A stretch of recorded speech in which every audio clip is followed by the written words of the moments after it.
Long time ago, the church helped me and Cinda to work at Niños, and now we are working here at the church. I want to take as a text to start this morning in Acts 1:8. This Act 1:8 says, "But you will receive power when the Holy Spirit comes on you, and you will be my witnesses in Jerusalem and in Judea and Samaria and to the end of the world." Witnesses. And you will be my witnesses in Jerusalem. That's what Paul was instructed to do by Jesus personally. Paul felt that a tremendous load in once he was transformed, he was a persecutor of the church. He killed Christians. He put Christians in jail. But Jesus talked to him, and then he made them understand who he was fighting against. And then he directed those words to the Roman church. He says, "For this reason also I have been hindered many times from coming to you." The believers in Rome, Paul had never visited, but now there's been no place in these regions that has not heard the gospel, and having a great desire to come to you for many years, whenever I might go to Spain, I will come to you because I hope to see you while passing through Rome. Therefore, when I have finished this task, delivering aid to poor saints in Jerusalem, and have safely delivered into their hands the fruit that was collected, I will set off towards Spain. I will come to you. Like I said, Paul has that job from God to go to different places. In this map, we saw that he has plans to go. Whoops. What did I touch?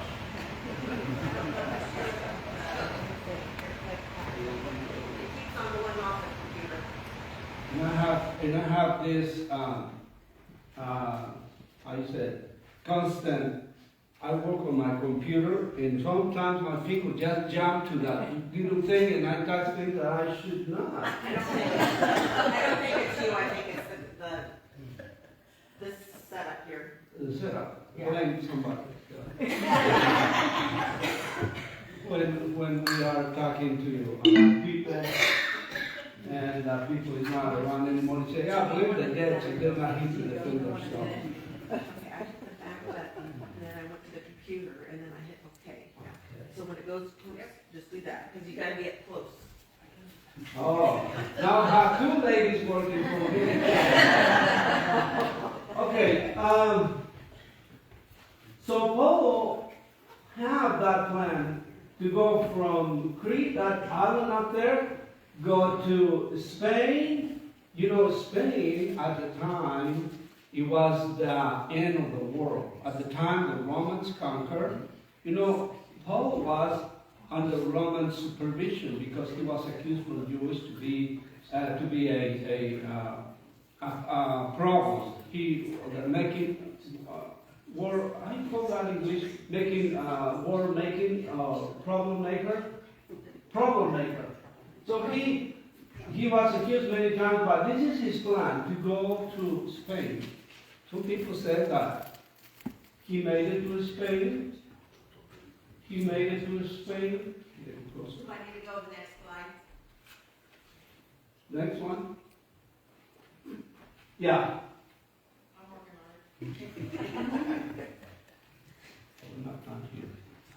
There you go. Okay.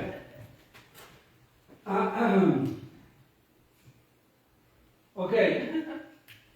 Good afternoon, church. Today we will be sharing a little bit about our Christian origin and country. Maybe you know that here in this church there are several brothers and sisters from different countries. For example, Liesel and Denise are from the Philippines. The Philippines. I'm afraid to touch this thing.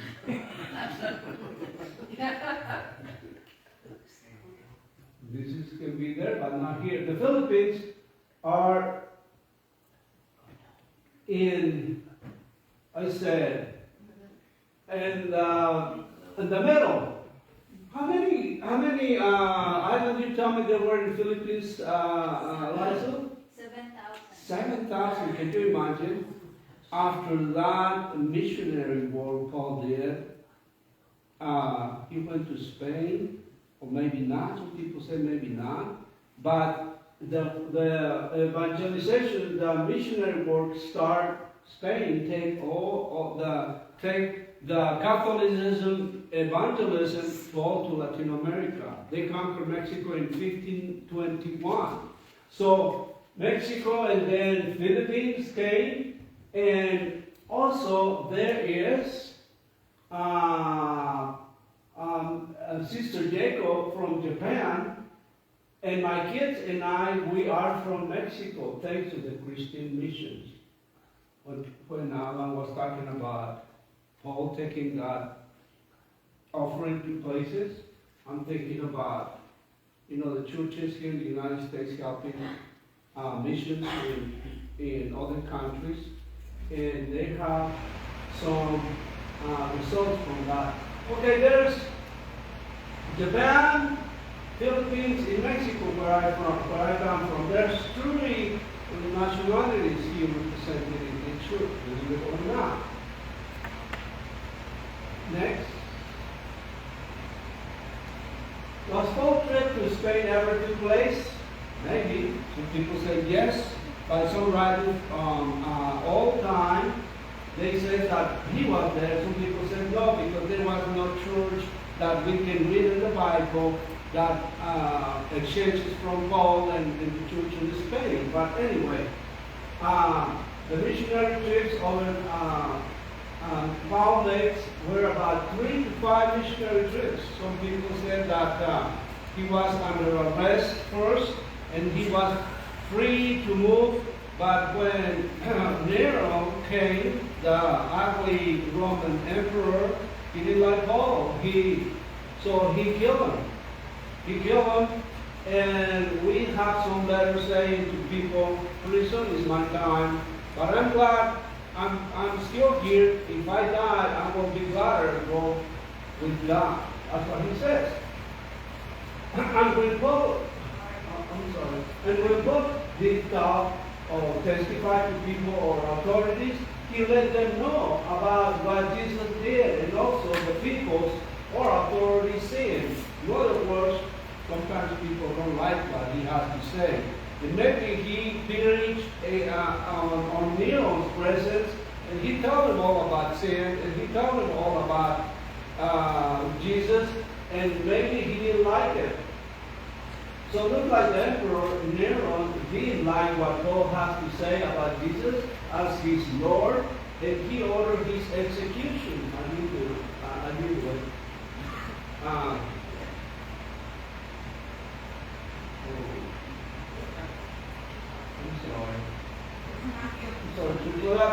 So he ordered his execution, and today we are called to testify. Some people are not going to like what we say.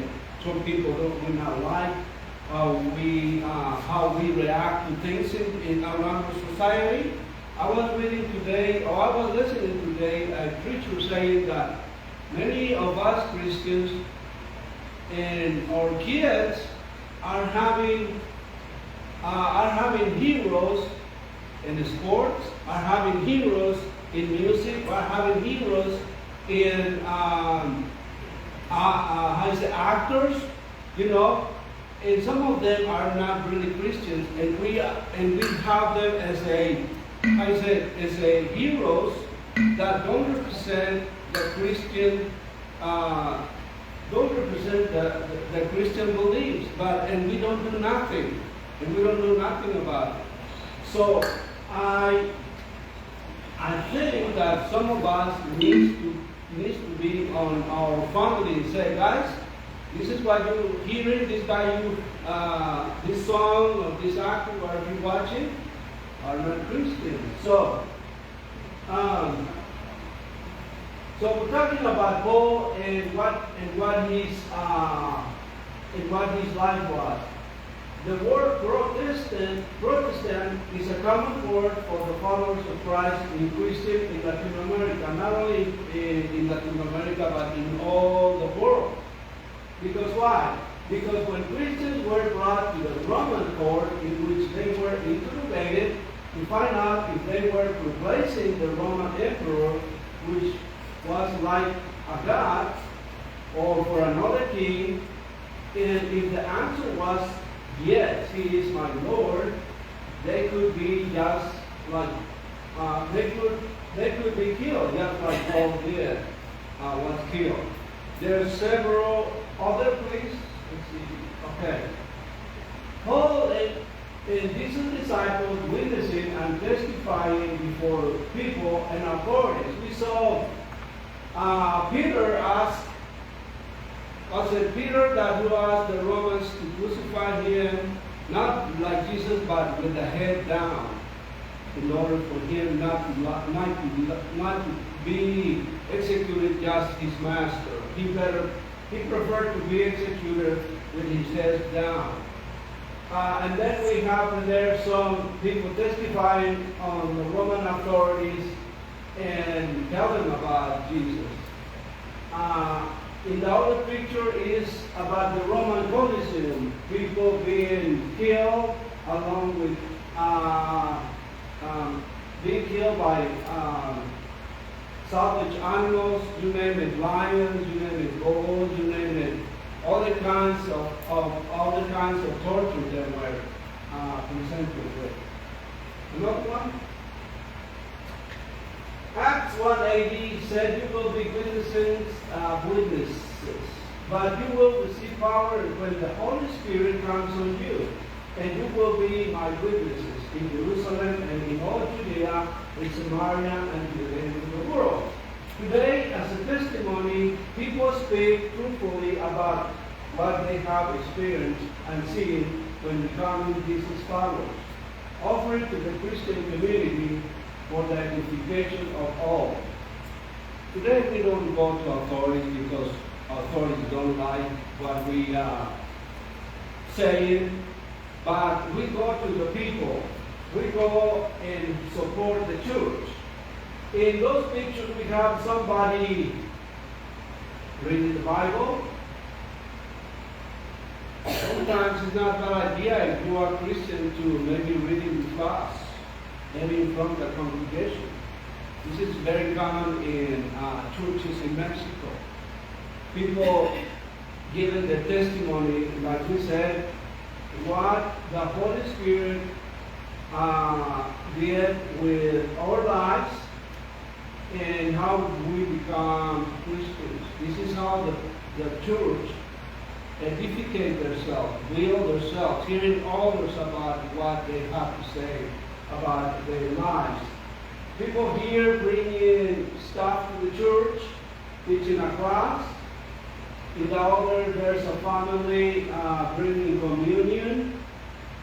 In the other, also sharing with others, having a testimony in the class, etc. Many ways you can serve. You know, serving is not very, with your kids, it's not very pleased. I tell the kids coming here on Thursday, on Thursday, I say, guys, they were having fun, very good. They like to play baseball and have the room, have the whole gym for themselves. And I say, guys, I'm glad that you are very good in baseball, but you guys have to think about others. You know, big guys hitting that ball as much as they can so they can have a home run. But I said, there is other kids here that would like to have fun. There's other kids that, girls for example, that were not playing. You guys need to share the place, the big gym. And they kind of, what's he talking about? I don't understand. And I said, there's also another way to support. You can do piñatas. I mean, we want to make piñatas with your help, and we can break it with kids, younger kids, maybe for Halloween, maybe for birthdays, maybe for, there's so many holidays we can work about. So, okay, thank you. And next.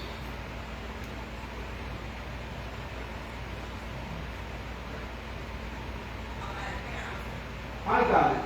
I think I got it. Sharing Christians in your own country. In the past, my family and I lived in Mexico from 1984 to 1995. First we lived close to Mexico City, and then we moved to Chihuahua, where I was born. There's this map of Mexico. Chihuahua is the one close to El Paso up there. El Paso is being very in the news right now because they got one of the lower drug dealers, Mexican drug dealers. Something happened and he was brought to El Paso, and then he said, "You are in a United States territory. You are arrested.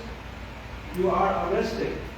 This guy produced a lot of drugs in his friends, and why? Because the United States paid good money to to pay for those drugs. I think that's the problem here in the United States, that where those bad things coming from? The people is paying good money for it. That's not a scientific thinking about here. Okay, let's look at the other one. Okay, Mexico City is very close. Mexico City is very close to the place where we used to live, see that or not? And his wife said yes, so I am fine, right? The command of the Lord is taking place at any moment, and with any people accepting the challenge and call. Looks like there's me up there baptizing somebody, and we serve in different churches in Chihuahua, and we try to support those churches also. In Mexico, like here, we serve the Lord and supported the church where we attended. Here we are in a place called San Vicente Christian Church.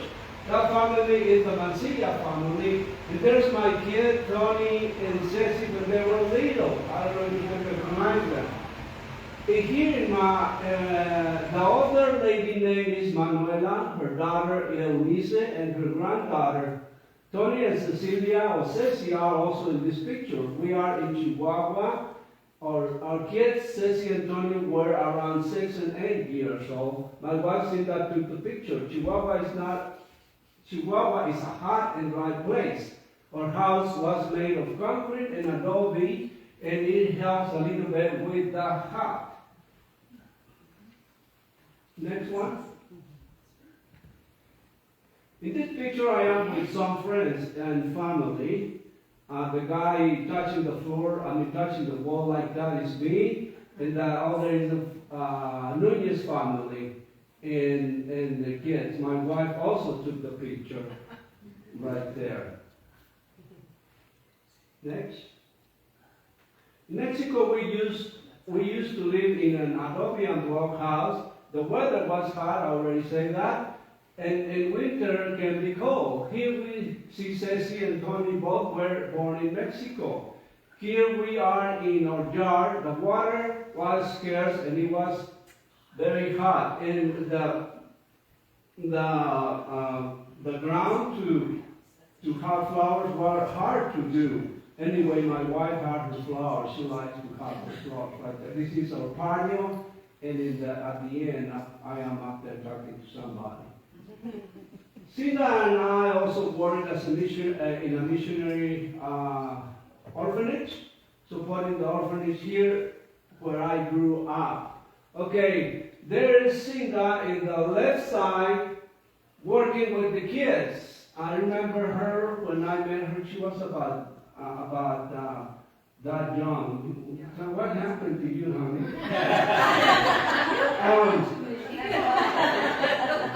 And there was me with, I think, high school graduates with our jackets.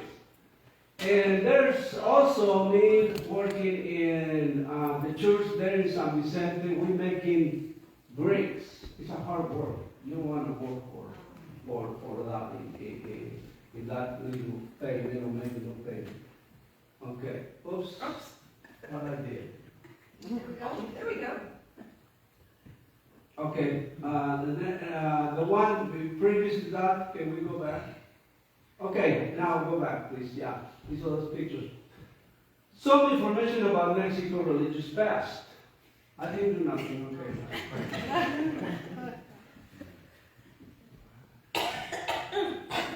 This is called look when you can because it's gonna disappear.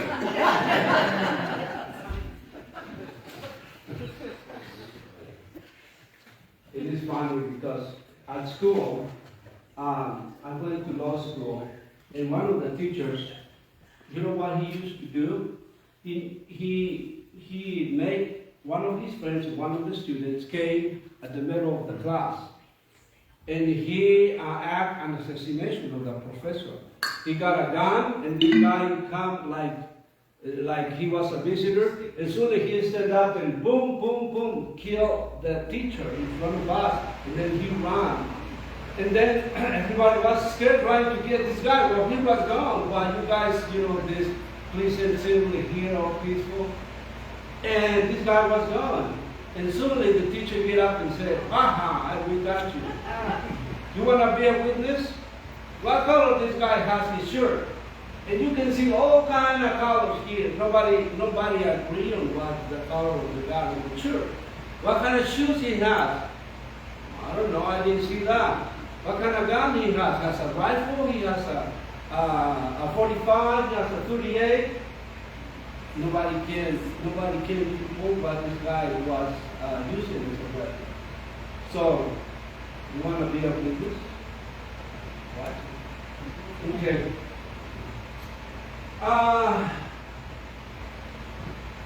Okay.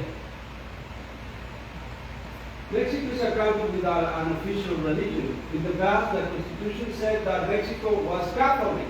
Catholicism was the only permitted religion to be practiced. The Catholic Church became very powerful, especially when it belonged to Spain. When Spain came as a Catholic country, they didn't want or they didn't permit any other country, especially the United States and Germany, because these guys made the Reformation. They didn't want to know anything about it. Until 1992, other religions were illegal and were not permitted. And if missionaries' status was not accepted. When I graduated from the university, my thesis was the legal status of missionaries in Mexico. I criticized the unilateral favor from government to Catholic Church, since it was the only in practice permitted. The only way a non-Catholic missionary can enter to the country was by other means, such as investor. That is to say, I have a lot of money in Mexico, I can do some investments, and that's the way you can come in there. Other tourists, I'm going to visit Cancun, I'm going to visit Puebla, I'm going to visit those places. Relative, you have a relative there, you might come, but not a religious or a teacher for education. So to teach other religions until 1992, that was possible. According to this, Mexico has around very little numbers, about 80% in Catholicism. Protestants or Christians are right now, this is a very old, percentage table. So I would say it's about 20 to 30%. Other religions are also. Catholics do not fight the way many other how you say, many other customs come to be believed. There's a national day for the Virgin of Mary. Actually, they call it in Mexico Guadalupe, but the Indians in 7 days they came immigrated in order to worship a certain God. That they could not stop. So they say to the people who come to worship, please, especially the priests, please tell them that this miracle happened, that the Virgin show up here, and from there on they have the Virgin of Guadalupe is her day is in December the 12th. So now they get up on those pilgrimage to come and worship a certain God, ask the God, but they now come to worship so-called miracle of Mary appearing to some Catholics in Mexico. Okay, let's see. Controversy. Certain regions, the profession on certain regions, the profession of faith of other non-Catholic is seen as a threat to Catholic community. It is argued that the Catholic religion is part of the ethnic identity and that Protestants or Christians are not willing to participate in their customs.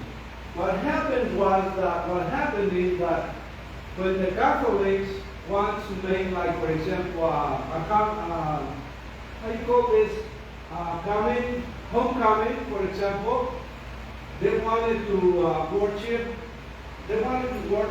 a saints. They also wanted to have parties with alcohol, with a lot of beer, with a lot of maybe even drinking, a lot of some kind of prostitution. And Christians said, no, we don't want to be part of that. So the Catholics didn't like the attitude of the Christians. So they said, okay, you're not part of the identity of Mexicans because Mexicans do this. You know, they drink, they make things that for us is not okay. So they said we don't need other religions because of that. Thank you. Okay, the Protestant refusal is due to the fact that the religious belief prohibits the veneration of Catholic saints. In extreme cases, tensions between Catholics and Protestants have led to the expulsion or even murders of Protestants in several towns. The best known cases are those of San Juan, Cholula, places in Mexico, and Chiapas, and Hidalgo.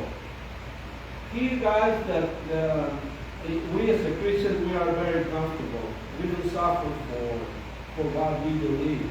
But there's other people, just because being Catholic, just because not being Catholic, authorities feel like the right to cut your water, cut your electricity.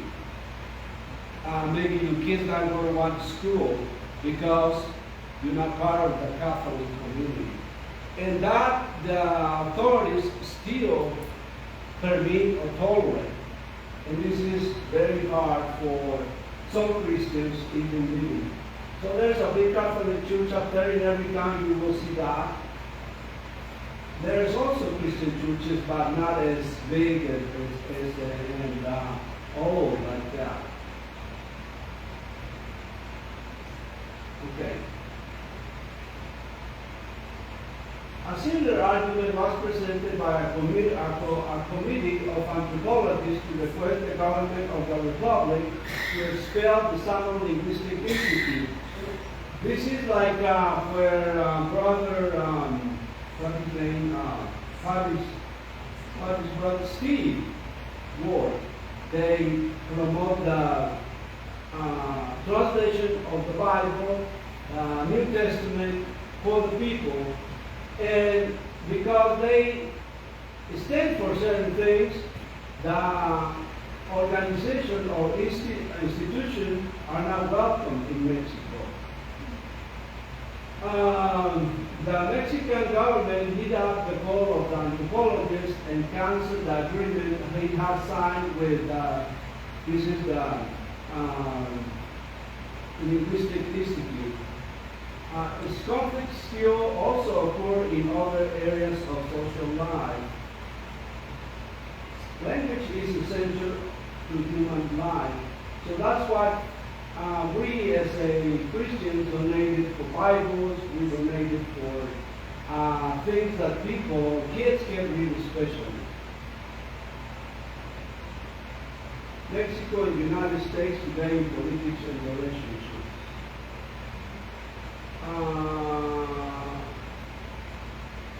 Here is the president of Mexico. He's called Obrador or AMLO. They call it AMLO or Obrador. And here is Biden.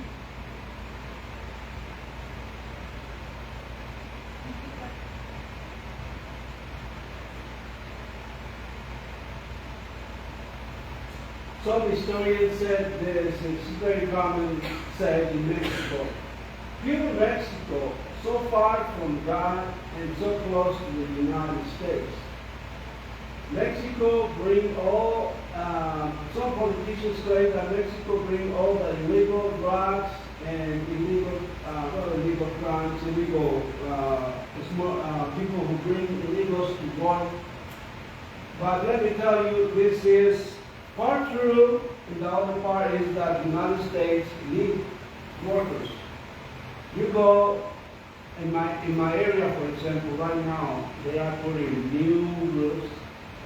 And I was said of 10 crews come to change your roof, and there, I would say 7 or 8 crews are people hired from other countries.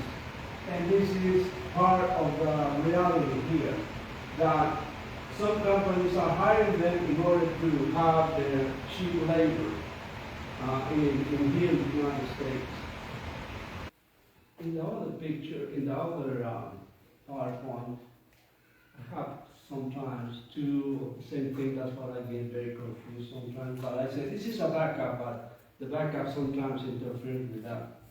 I even tell Sarah that is here with us today, I'm going to show some pictures about you when you will leave. Is that okay? She said, yeah. Sarah, I'm going to own that. Maybe we can both together see it that.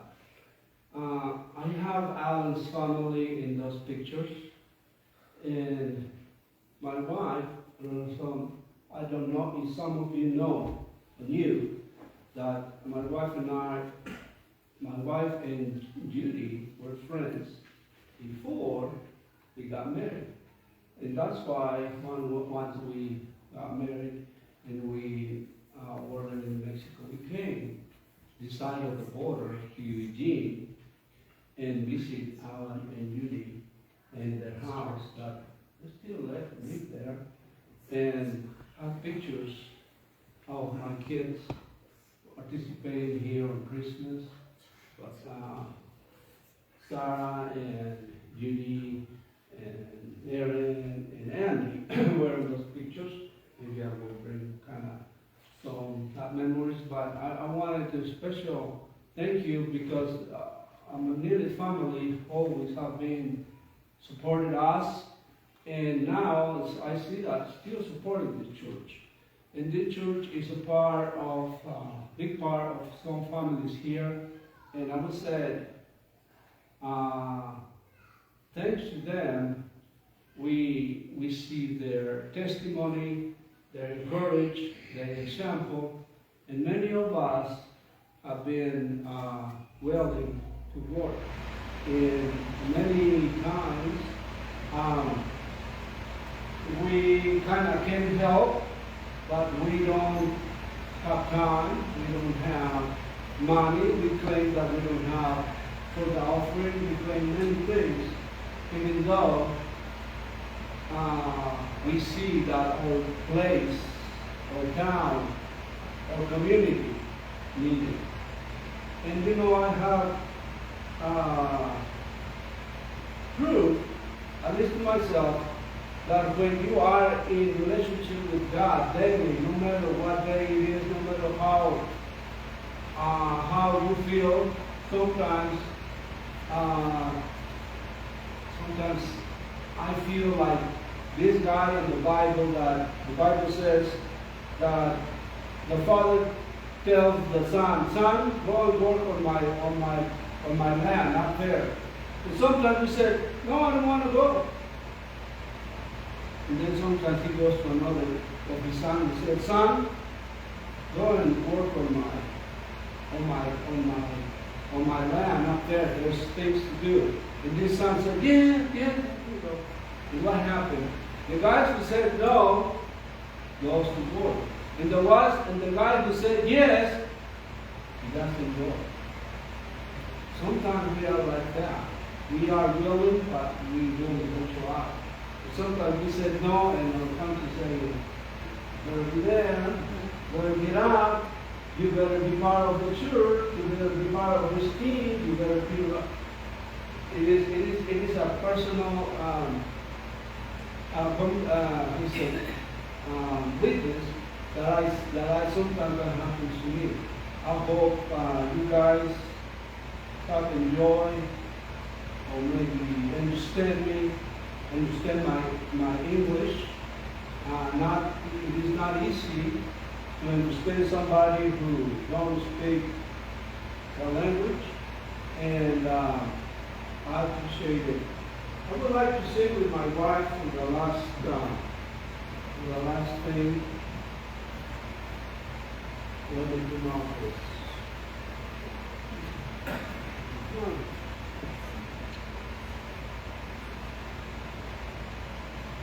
We're going to sing Work for Christ. In this song it says in a few words, work for Christ because there are souls to save. Work for Christ because there are souls to save. Para Cristo pues hay almas que salvar. Trabaja para Cristo pues hay almas que salvar. Almas que salvar, almas que salvar. Trabaja para Cristo pues